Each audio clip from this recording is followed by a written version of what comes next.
Hello my beautiful friends, welcome back to my channel, or if you're new here, hi, my name is Cami, and what I like to do here on YouTube is I like to talk about true crime cases that either no other YouTuber has covered or that not that many other YouTubers have covered, and that is exactly what we're doing today. You know, at this point, I really should just start a whole series about awful mothers because, oh boy, have we got another one for y'all today. Again, just like I said in the Angela McAnulty case, this is not a case where I am going to be nice to this person that has committed this awful crime.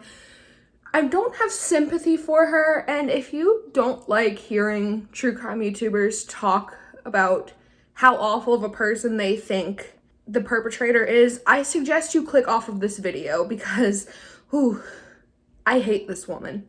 On October 17th, two boys at Mandarama Reserve in Campbelltown, New South Wales, found a suitcase floating in a pond. Initially, they believed it to be pigs in plastic bags, but upon the discovery of two small feet sticking out, they ran to the nearest house to call the police. Police pulled a naked, bloated body of a small child who was in the fetal position, but they were baffled as to who this could be, as no children had been recently reported missing in the area. The body of this toddler was so badly decomposed, police could not initially identify who this child was, and it took them time to do so. In the meantime, they interviewed locals, all saying that the suitcase had been there for a few days, and they began pointing police to a white van that had been seen in the area, often near the schools in the area, with one woman saying she had seen another suitcase a month prior. Locals believed that there was a serial killer of children on the loose, and several candlelight vigils were held over the next few days for the Little Lake Angel. And though it took 4 days to identify the body, the Little Lake Angel was identified as Dean Shillingsworth, and eventually the mother of this small child was arrested. Now, what would lead a mother to leave the body of her deceased child in a suitcase in a lake? That is what we are going to be talking about today. Rachel Pfitzner, the mother of Dean Shillingsworth, was a 25-year-old mother of 3, with Dean being the middle child. Now, Rachel really loved her eldest daughter and her youngest son, but she made no secret about the fact that she hated Dean. And her reasoning for saying that she hated Dean so much is because she claimed that he looked just like his father. Now, his father was a man named Paul Shillingsworth, and Rachel claimed that Paul was an abusive drug addict who abused her for the entire course of their relationship. Now, at one point, Rachel and Paul were actually arrested for the assault of this man, and due to this arrest, Dean was actually placed in the care of his paternal grandmother, a woman named Ann Coffey, but as soon as Rachel was released, he was put back into her custody. Now, the equivalent of CPS here over in Australia, which is where this case takes place, is DOCS. So anytime I refer to DOCS, I'm essentially referring to their version of CPS. So mid-2006, Rachel actually began a relationship with a man named Clifford Connors, and they ended up welcoming a baby boy together.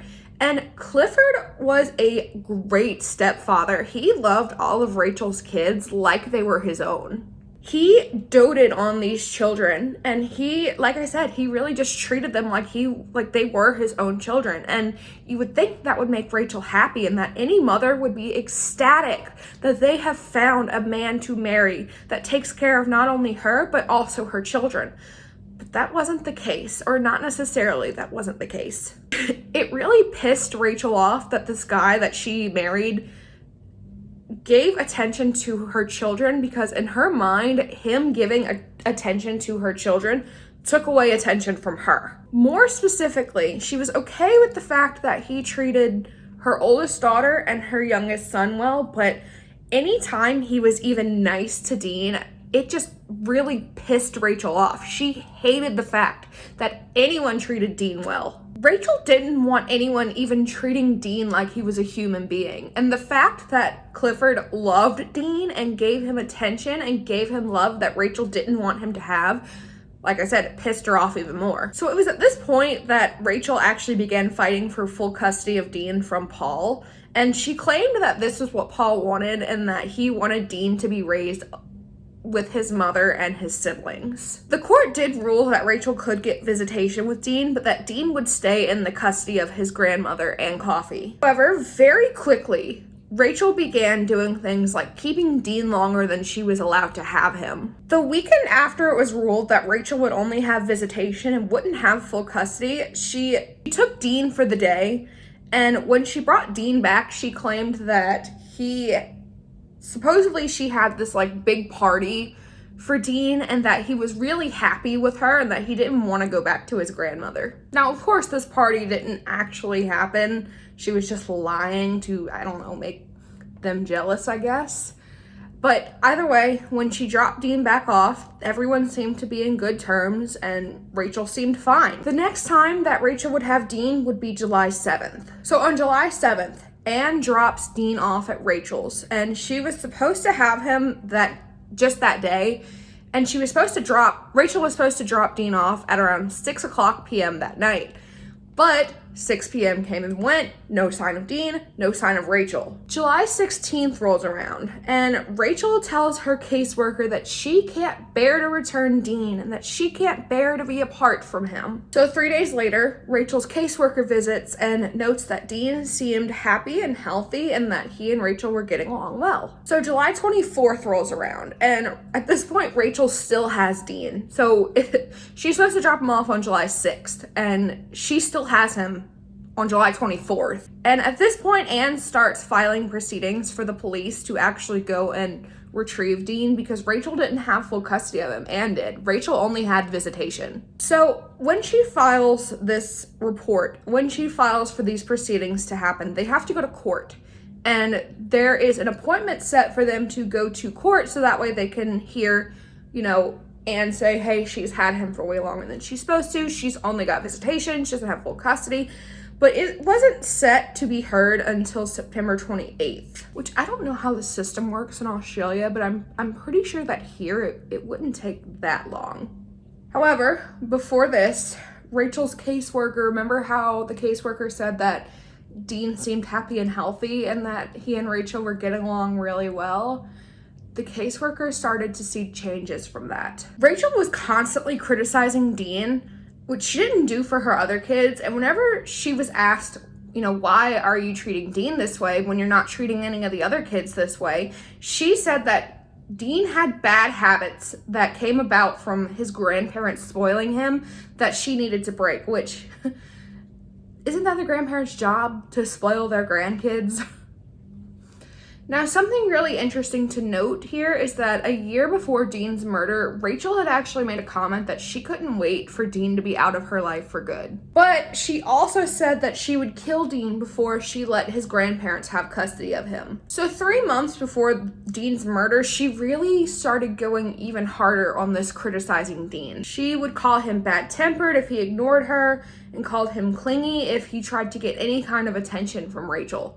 So Dean couldn't do anything right in Rachel's mind. The neighbors at one point saw Rachel lock Dean out of the house in the freezing cold for disobedience, being unreasonable, and being deliberately willful.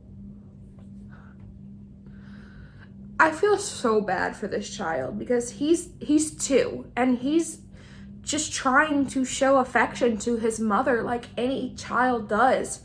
And he's hoping that she'll show this affection back to him. And she just isn't because she's a horrible mother and a horrible person. I don't have kids. I don't have any plans to have kids. But when I read stories like this, I just want to take these children and give them the love that they deserve. I just want to take Dean and hug him and wrap him in a blanket and give him all the love that he so desperately wanted from Rachel that Rachel wouldn't give him. So 2 of Rachel's favorite things to call Dean were little asshole and bastard. Keep in mind he's 2. More often than not, Dean was hungry and he would often be found foraging for food because Rachel wouldn't feed him. When she caught Dean stealing food, which I don't think you can steal food, especially when you're a child.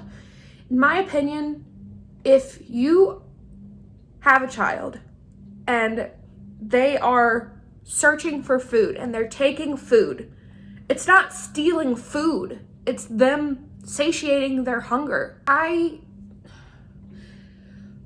There's a lot that I can't imagine doing to a child. I can't imagine hitting a child. I can't imagine killing a child. And I especially can't imagine purposely withholding food from a child that you gave birth to.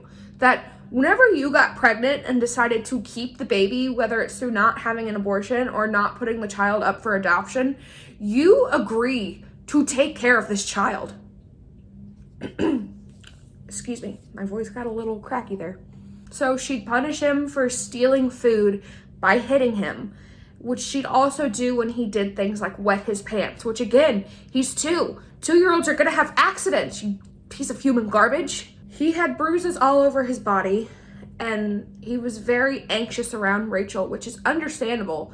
Just reading about this woman, I'd get anxious around her, and I'll be 28 September 13th. By the time this video goes up, it'll probably have already passed. But point is that I'm an adult, and I would get anxious around this woman, if you can even call her a woman. I think, like I said, I think she's 3 pieces of human garbage in a trench coat. So whenever Dean would get locked out of the house in this freezing cold weather, neighbors would hear him beating on the door, crying to be let in, apologizing to Rachel because he's cold and he doesn't understand why she's doing this. Because like I said, he's a 2-year-old little boy. He doesn't understand what he did wrong. On September 24th, Rachel tells her lawyers that she's going to comply with any kind of recovery effort to get Dean back to his grandparents, which, if she's ready to comply, why did she decide that she needed to wait for the courts to do it for her? Why didn't she just bring Dean over to his grandparents? Is it like a law that they have to wait for the court order?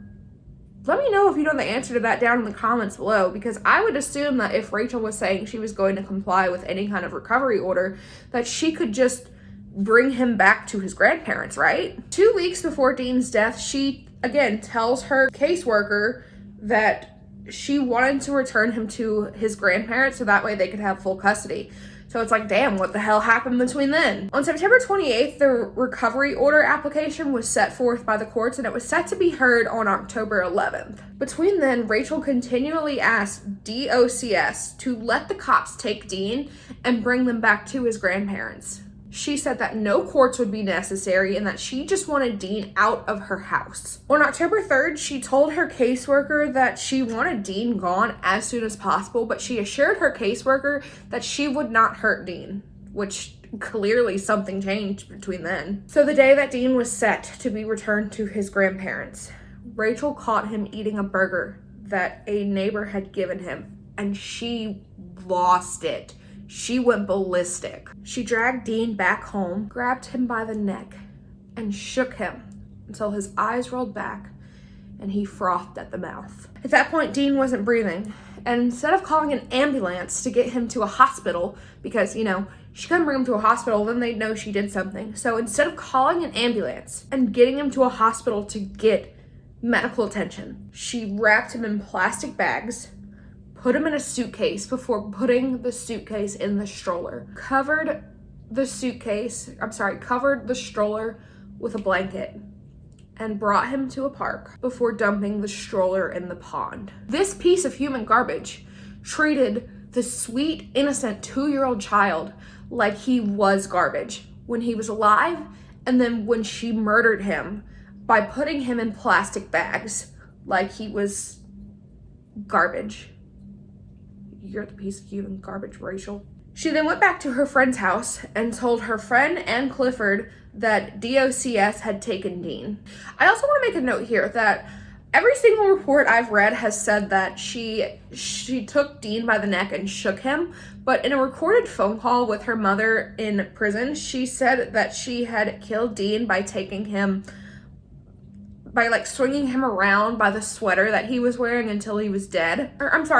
She said that she had killed Dean by taking him by the sweater and swinging him around until he choked, threw him to the floor, and choked him again until he was dead.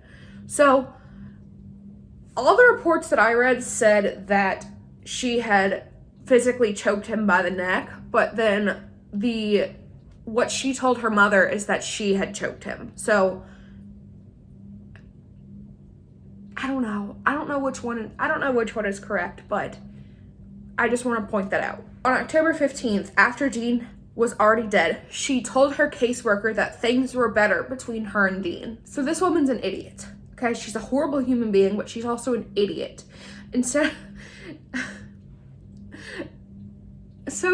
when the cops, it was 6 days between Dean's death and the discovery of his body. And the day after the discovery, Rachel told the cops that DOCS had taken Dean.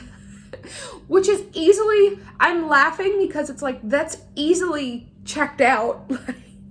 Why did you think that would work, you stupid idiot? She tells the cops that DOCS had taken Dean the week prior, so they search the house, and they don't find anything. But they didn't really make any connection between the body in the pond and Dean being missing. So of course the cops go to DOCS, and they're like, hey, do you have this kid? And the DOCS is like, no.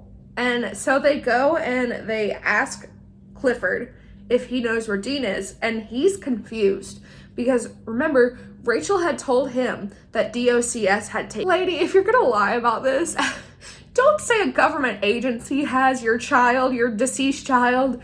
Tell him that like a friend has him or that a babysitter has him. Even Casey Anthony wasn't stupid enough to be like, oh yeah, this government agency has Kaylee. Like, come on, lady. On October 21st, 2007, Rachel was charged with Dean's murder, and in June of 2009, she pled not guilty to murder, guilty to manslaughter, and in August of 2009, she changed her plea to guilty of murder. On December 9th, 2009, she received 25 years in prison, being eligible for parole in 2027, which, y'all, that's not that far away. This woman murdered her own child and only got 25 years in prison. I'm disgusted. I mean, I guess, look at Casey Anthony. Look at all of these other people that kill their children and don't get any kind of punishment for it. On October 27th, over 2,000 people at Mandarama Park held a candlelight vigil where they released balloons with Dean's name on them into the air. And they also floated candles in the pond that he was found in. Dean's father, Paul, also showed up to this vigil. Justice Hume, which I believe is the justice that resided over this case, or presided over this case, resided over the case. Anyway, the guy that was like the head of this case, the guy that tried the case, he said the only reason that Rachel did not get 30 years in prison is because she pled guilty. It also came out that the day that Rachel killed Dean, the court had awarded Anne full custody. So I said earlier, what made her change her mind? Remember earlier in the video, I said that Rachel had made a comment that she would kill Dean before she let his grandparents have them. In June of 2010, Rachel appealed the decision, but thankfully the court denied her appeal. And that is the awful story of the murder of Dean Shillingsworth and this awful woman that called herself her mother that killed him. This woman is not a mother. Okay. I take that back. Because saying this woman is not a mother and saying that this woman can't be human, in my opinion, it discounts the fact that just because you give birth does not make you a good person. And that was obvious in this case. It's obvious in the Angela McAnulty case. It's obvious in the Casey Anthony case. Teresa Noor. All these people that kill their children. The fact of the matter is that they are mothers and they are human beings. Human beings, even if they are mothers, are capable of truly evil things. And here's the thing that gets me. If Rachel wanted Dean out of her hair, she could have just let the courts give his grandparents full custody. But Rachel didn't want that. Rachel didn't want anyone to treat Dean well. She didn't want anyone to love him. She thought he was subhuman, and she wanted everyone else to think that and to treat him that way as well. And that is my thoughts on this case. Let me know what y'all think. I think she got too light of a sentence, but I don't know.